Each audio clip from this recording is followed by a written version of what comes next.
आपल्या देशाच्या स्वातंत्र्यासाठी ज्यांनी आपल्या प्राणांचे बलिदान दिले त्या महान स्वातंत्र्य सैनिकांचे आपण स्मरण करतो आणि त्यांना आदरांजली अर्पण करतो।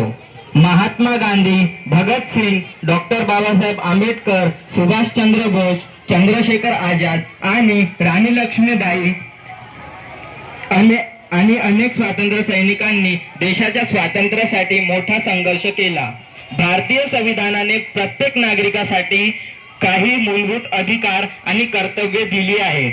ही कर्तव्ये आपल्याला जबाबदार नागरिक बनण्यास मदत करतात।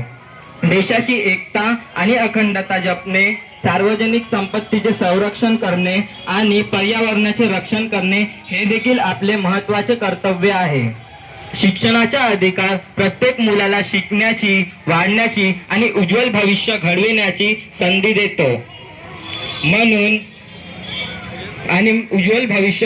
संधी देतो। तो समानता, बंधुता, स्वातंत्र्य आणि संधी यांना प्रोत्साहन देतो। शिक्षण मुलांना ज्ञान, आत्मविश्वास, आशा, प्रामाणिकपणा आणि प्रतिष्ठा प्रदान करतो।